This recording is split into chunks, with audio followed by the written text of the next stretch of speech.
Well, as gentlemen, Papa Boris here with some more Hearthstone Arena action. In honor of Black Friday, I'm gonna play as Rogue. Because, yeah, there's really no connection there. Let's just play as Rogue. Okay, starting off with an epic. Oh, yeah. It's the two crappy ones. If only the Sea Giant were here, I would take it in a heartbeat. This Doomsayer is just stupid. Man, I have never seen it be impressive. I'm just not even gonna bother. Oh boy, I hate the Mountain Giant so much. It's probably better than the Molten Giant, but I just hate it, so I'm gonna take the Molten Giant instead. Okay. I've been advised by a friendly commenter that I should probably stop dismissing the Ogre Magi because it is a 4/4, so it's one stat point down from a Chillwind Yeti, which isn't the end of the world, and the spell damage can come in handy, which is true. So I will keep an eye on this card. However, I think the Raging Worgen is just the better card here, so we're gonna grab it here. Boy, well these are all playable. I think Deadly Poison as a Fiery War Axe is just, almost a must pick. Oh, jeez. Deadly Poison versus Shattered Sun Cleric. Yikes. That's a tricky one. I'll take the Shattered Sun Cleric. I think it's just, the Shattered Sun Cleric is just so good. But, man, Deadly Poison. If I were a warrior, I would take a Fiery War Axe over Shattered Sun Cleric. But as a rogue, you do have to be a little bit careful, like, over-daggering things. Deadly Poison is definitely awesome. But the Shattered Sun Cleric, man, it's just too good not to take. This is a very easy call, Backstab. I'll take Backstab over pretty much anything. Over Assassinate, over this healer, as Backstab is just my best favorite card in the game, and it's awesome.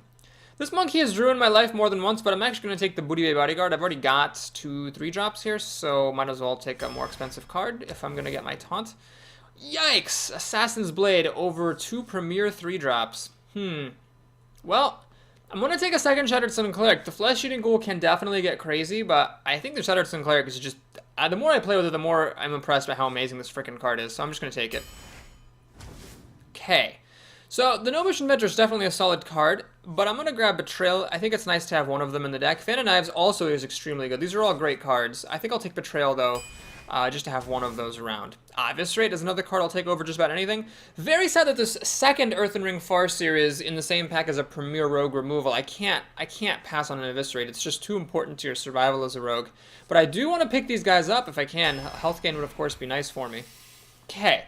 Sun Fairy Protector is another card I've been advised by a friendly commenter to stop dismissing, especially here where I've already got 3 drops and 0 2 drops. As tempting as a questing adventure is, I think we're going to need to grab a 2/3 for 2 here just to make sure we have some 2 drops. Vanish I continue to be grossly unimpressed by. I think this card is just terrible, so I'll take a Panda here. Shadows... Oh no! Oh jeez. Oh shoot. This is bad. These are terrible. These are ferociously bad cards. As a rogue, it's not as bad as it is for other classes because at least it's playable. Like, it plus your dagger will ping off something for 2. I'm going to take it. I think Shadow Step is just really bad. So I'll take the Elven Archer here. Do I take the Abusive Sergeant? It's a good battle cry. I've got another Assassin's Blade here that I could grab. Alright, we'll take one Assassin's Blade. These are both playable cards, but we'll take the Assassin's Blade just to have one of those. Okay. Well, I think Dalaran Mage is really good. Well, sorry. Dalaran Mage is not really good. Spell damage is good for Rogue, so it's worth considering. The Novice Engineer is worth considering, too, because I still just have, well, 2 drops versus 3 drops. So the Novice Engineer would give me an extra 2-mana creature, plus it would give something for the Shattered Sun Clerics to buff, plus it's, card draw. So is card draw more important to me than spell damage? I mean, Betrayal does not work with spell damage, so the spell damage currently does help the Backstab and the Eviscerate. Oh boy, I'm going to trust my instincts here. Let's try the Dalaran Mage. I think spell damage is nice to have some of in your deck. Okay, so I could take this in light of the fact that I need 4 drops. I currently have a Gaping Hole. This is also very good, of course, to have turn 1 potential. And then a Southsea Deckhand, I mean, this will always have charge when you're a rogue, so it's worth considering. It's kind of like a 1-mana Backstab. Really. I'll take the Ringleader. I think it's nice to have at least 1 in your deck, just so you have the chance of getting those really awesome starts.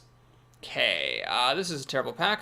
Really, either of the 2 cards I just passed in the last pack would be better than any of these 3. We'll take the Raid Leader for more buffing potential, I suppose. Okay. Cult Master, I do need 4 drops, and this one's a pretty good one. And I'll take another Deadly Poison. I don't think I want any more 3-mana creatures here. I'll take the opportunity to grab another 4-drop. I'm just so low on these, and then the card draw, of course, is nice. Auctioneer, one of my favorite cards to see as a rogue. Rogues have so many cheap spells. I think it's just a must-grab right there.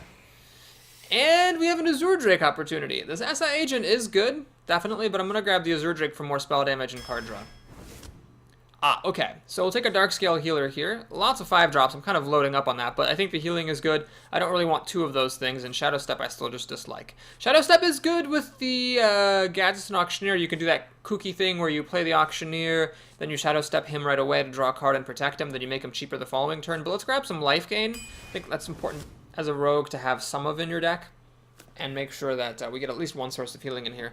We'll take the Ooze as an out against weapons. Here we'll grab the Fan of Knives over these mediocre cards. Boy, I'd love some 4-drops. I'd love some 4-drops. This guy, do I take him to have a turn 1 play? I think if this were a good turn 1 creature, like a Argent Squire or a Worgen Infiltrator, I would take it. But just him, if he's not really a turn 1 play, he's not really giving me any turn 1 options, so I'll take the Imani Berserker because it's just really good. Second Fan of Knives is tempting, but I think I need 4 mana creatures. I mean, your 4 mana is a spot where you need to have some creatures. We'll take that guy. Okay, I can take a 3rd Shattered Sun Cleric, but here I will grab the Ogre Magi. Never ever before today. You are witnessing a glorious day, my friends. Never ever before today would I have taken the Ogre Magi over a Shattered Sun Cleric, even with this gaping hole in my curve. But today I will. So now we've got 2 sources of plus spell damage in the deck. It's really great for the Fan of Knives, for the Backstab, for the Eviscerate. Unfortunately, that is all. But that's still 3 cards, which is quite a bit. It's not to be underestimated. Actually, I have 3 sources, don't I? I have the Dalaran, the Ogre Magi, and the Azure Drake that I took pretty aggressively. So here we go. We're going to see how it is. We're going to see how it is. Now, a tough call here. The Wolf is kind of unimpressive. He's been impressing me less and less lately. Can I afford to take the Booty Bay? I've got... Yeah, I can afford to... Or, sorry, excuse me. I'm not the Booty Bay. The Boulder Fist, I can. And I think I want some endgame. We're going to grab him up. Ooh, Deadly Poison versus Eviscerate. Well, I've already got 2 of the Deadly Poisons, do I not? I don't want another Assassin's Blade. There's too much of a risk that if you come out of the opening behind, these are just going to be dead. So the Eviscerate is, I think, an easy grab right there. Gonna end with another epic, and that's the second epic of this draft, and it's the second shit epic, so nothing good here. I don't have any Divine Shields, so this is a total crapshoot. I'm relying on my opponent. Doomsayer, I just think is garbage. And Preparation. So, what does this really work with, this Preparation? Well, it helps accelerate Fan of Knives. It can accelerate and Eviscerate, also giving it the combo. It's not super great if you accelerate Deadly Poison, but it's an option. Preparation's good for Assassinate, but I never did get any of those. And it's good with the Auctioneer, because at least it cycles for a card as long as they have the Auctioneer in play. Is that better than random 3-drop X? Well, I've got 1, 2, 3, 4, 5 3-drops. The Raid Leader you might not count as a real 3-drop, and the Dalaran Mage, sometimes I'll want to hold him back, so I guess I could use a 3-3 for 3. I'll take it. A 3-3 for 3 is what I'm planning for that to be. I'm not going to hold him back, waiting for my opponent to play Divine Shields, but with a little bit of luck, one game in this arena we'll pop a Blood Knight for extra great justice. I have done it before. I have used the Blood Knight to great effect against my opponent's stuff, like a Sunwalker and whatnot. This deck maybe could use 1 Assassinate. I did pass on 1 in favor of a Backstab, which is a decision I totally stand by. It's nice to have Backstab because it triggers combo for stuff if you're not the second player. But I never did then get another Assassinate. Okay, well here I think we'll just keep it simple, keep it safe. Let's use this as a 2-drop, forget the Battle Cry, it's just a 2-3 for 2. And then we'll see what happens. I could even go crazy here now that I drew that Shattered Sun Cleric. I could consider on turn 2 coining out the Worgen. Now the reason I'm a little bit less than thrilled about that against Mr. Willie D here is that if he has a Fiery War Axe, it's just so sad to lose the Worgen and the coin to it. I really would hate that very, very much. The light protects me. Argent Squire. Okay, change plans. We're going to use the coin thusly. In case this is an aggro deck, let's try to get rid of this Squire. So I'm putting this out here so that next turn I can make my dagger and get rid of this Argent Squire menace. Hopefully there are no incoming Fiery War Axes. If there are, I guess it's not the end of the world. I can dagger up and pop the Divine Shield, then attack again the following turn. Take 2 damage and 2 swings of the dagger to kill this thing. Okay, thankfully no Fiery War Axes are incoming. So we're going to get to kill this creature off and maintain control of the board here. Ooh, Imani Berserker. That is a temptation. I'm going to play it. So the disadvantage of this play is that I am not daggering up, so I don't have a dagger in my hand, and I don't get to kill this Argent Squire, but I feel like putting this on the board is more important than taking the 1-1 off of the board. At 3 mana, Shattered Sun Cleric would be the best thing my opponent could hope for. He would be able to kill this thing, but then I could have Shattered Sun Cleric my Amani Berserker. Uh-oh, that's a cleave. Shoot. I opened myself wide open to that, didn't I? I really did. Probably should have. I didn't like think about it or anything. I could use Elven Archer and kill this thing, but let's actually drop the Worgen. It's more threatening. Oh man, I should have just daggered up and called it a day. But I was destined to have that happen no matter what. It wasn't. Actually, I wasn't. If I hadn't played the, if I hadn't, oh, fuck my life. Can I catch a break today? I should go to McDonald's. Anyway, yeah, if I hadn't played the Berserker, then is it even worth it to put Deadly Poison on here? I mean, with the Elven Archer, I kill this thing anyway. What am I holding on to the Elven Archer for? I'll hold on to the Elven Archer. Here we go. We'll see if we can find a target for that Archer. So anyway, I'm a bit ahead on cards here. 5 cards to 4, and this is a real card thanks to Deadly Poison. Life is about equal. But yeah, if I hadn't played that Berserker, I'd be in way better shape. Okay, here I'm very happy that I held on to that Archer. My opponent seems to have a late-game oriented hand, which, well, I got my own late-game card here with that Ogre, but unfortunately, if he has really good cards, he's gonna get ahead of me, because that Ogre is pretty much the only game that I have in town right now. I think I need to play this Shattered Sun Cleric just to get a body onto the board, and next turn I'm ready to drop that Ogre, but the moment of truth is here. My opponent's been playing very slow. He hasn't been really doing anything other than killing my stuff and holding his cards close to his chest. It's possible that he's just full of removal, but it's also possible that he actually has some great stuff. Okay, he's still playing it slow. It's fine. I could make a dagger that would let me kill this 1/1. I could also dagger Deadly Poison. That would let me kill the 2/3. Ah, since I drew the 3/3, I think I'm going to do that. If otherwise, I don't know, I would have considered doing something else, but since I got that Deadly Poison and this Blood Knight, let's just go ahead and keep it simple.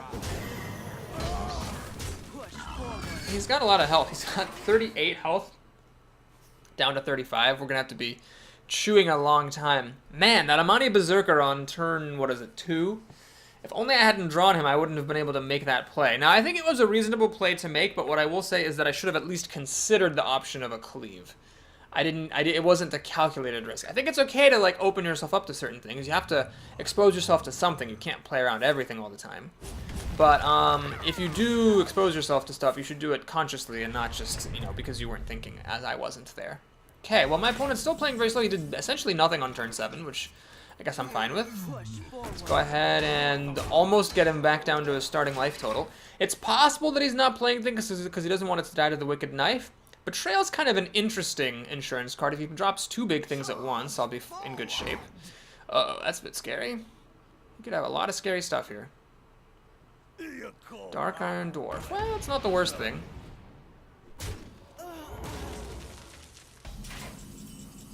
Okay, lots of options here. One option, of course, is just to use the Deadly Weapon and kill it off and then trade and keep my Ogre around and whack. I don't want to hit this Dark Iron Dwarf. I don't want to damage the Ogre because I don't want it dying to an Execute if I can help it. Could also use Betrayal here to kill one of them off, save the dagger. I don't want to hold out hope for Betrayal is the thing. I think Betrayal is just not going to get any better. So what we're going to do is we're going to do this. Then we're going to Betray. It's important to do this first, because otherwise I won't be able to kill the creature, except to use my dagger. And then we'll draw a card off of my Blood Knight, who I would say has a 3/3 for 3, performed admirably in this game. No need to eviscerate, no need to swing with that dagger. I think we'll just call it a day here.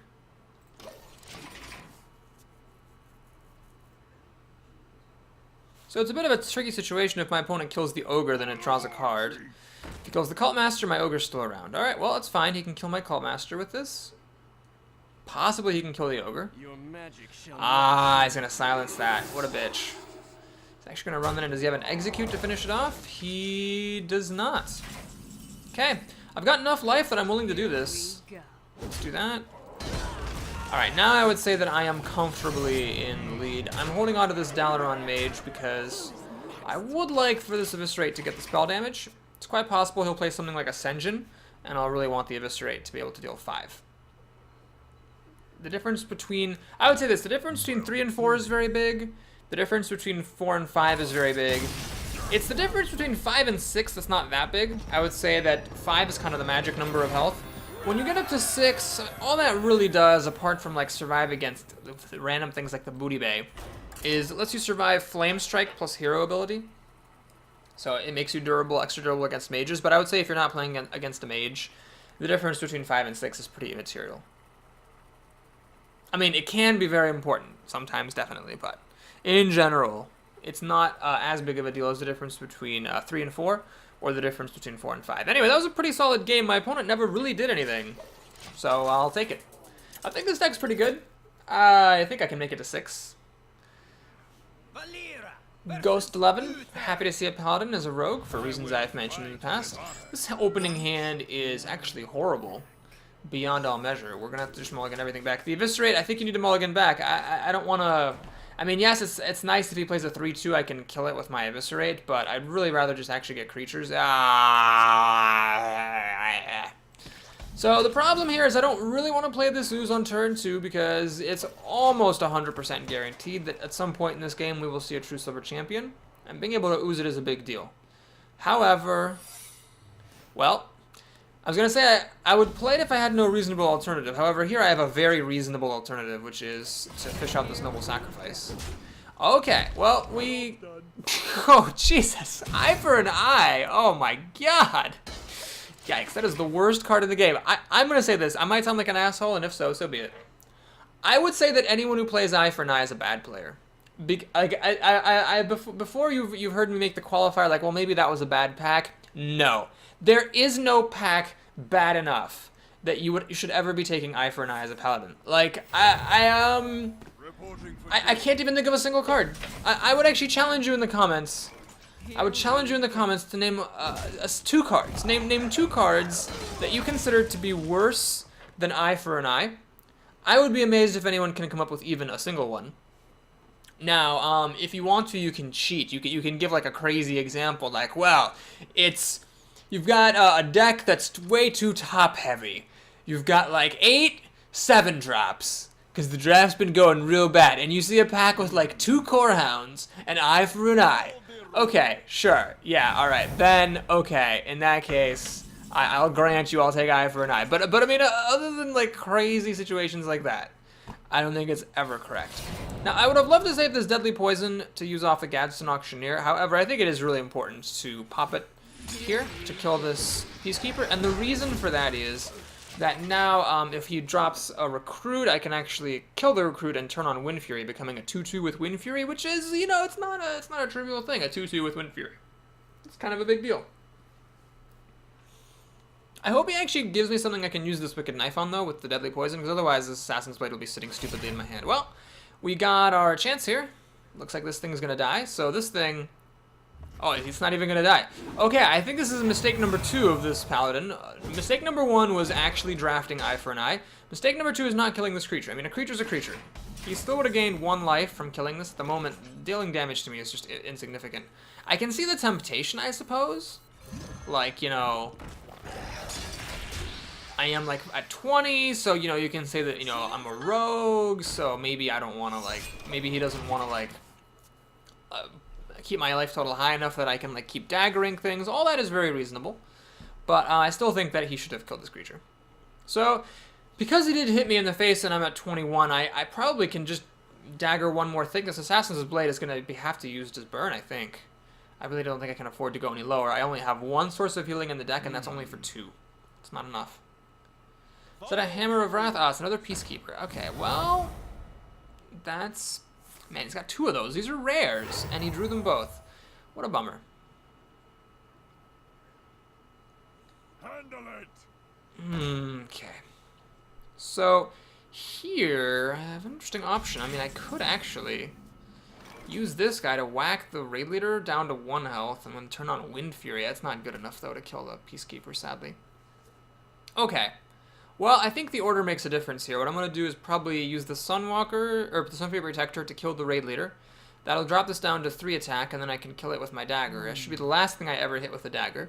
What else am I doing on this turn? Well, I think I'd like to play more creatures. So maybe instead of using the Sunfury Protector, which takes it below 3 health whereupon it dies to Consecration, I'll use this charging guy to go to 3 health, so it survives Consecration. We'll use this. We'll use the dagger, so this is my last time hitting anything. Rogues are, or excuse me, Paladins are not exactly the champions of burn. In fact, this is a bitch for him to deal with. He'd need Consecration plus Equality, and my value's been so good this game that even if he does have the ultimate combo to clear me out, he's going to have 3 cards to my 3, soon to be 4, soon to be 5 after I play the Azure Drake. So I'd say I'm in pretty damn good shape here, actually. I have a guaranteed card from this and possibly more cards from that. Alright, he has a Farseer, which is hilariously difficult for me to deal with. He keeps playing these 3 toughness creatures, which are like almost but not quite possible for me to kill. And this guy's probably going to be good for a couple of cards, actually. So do I play the Gnomish Inventor or the Drake? Well, I can't really do much. The only way the Gnomish Inventor would be better is if like I get a 3-drop creature. I don't think that's likely, so we're just going to get the Drake. And I get the Raid Leader, which actually would have been pony whipping balls amazing. Oh my god, that if I lose the game, it'll be because of that. That'll just be the only reason. Here's what I'm going to do, folks. I'm actually going to give him his 2 cards. I can't stop him from getting 2 cards out of this thing. So we're going to do it like this. I'm going to hit him. I will let this guy turn on with Wind Fury. I'm actually going to enrage my Berserker here. And I'm going to just get rid of this. Don't let Paladins keep creatures, is the motto. So we'll swing, swing, dagger. I'm not really supposed to be hitting creatures anymore, so we'll just swing. Plus, I'm planning to make an Assassin's Blade. This is 12 damage, so really if I can hit him once with this team, the Assassin's Blade has enough damage to burn. It's just going to be a matter of having enough turns to actually do it. And of course, him not having any taunts. As I've said before, if you ever find yourself praying constantly that your opponent does not have a particular thing, chances are that's a really good thing and you should start to value it. So I keep praying my opponent has no taunts. I'm finding that taunt is probably a bit something that I'm underrating for by a little bit. Difficult choice here. This is the spell damage. This is the harder hitter. I think the correct move is the spell damage because it uses up all the damage here. This guy only has 2 health, so it's easier to finish off in other means. Okay. Well, I think I'm going to start going for the kill here. The Booty Bay changes things a bit. Yeah, I think I'm going to play the taunt for some protection. It does die to the weapon, but it's fine by me, and I'm actually just going to ignore everything else. We're just going to swing for a lot. Okay, so swing down. And, he can definitely take care of business here. The weapon kills the... Well, no, he can't really hit this with a weapon, can he? Not when he's this low on health. He needs the board clear here. Right here is where he needs, like, the Consecration Equality. He did not have it. Not that that's a particularly likely thing for a Paladin to have.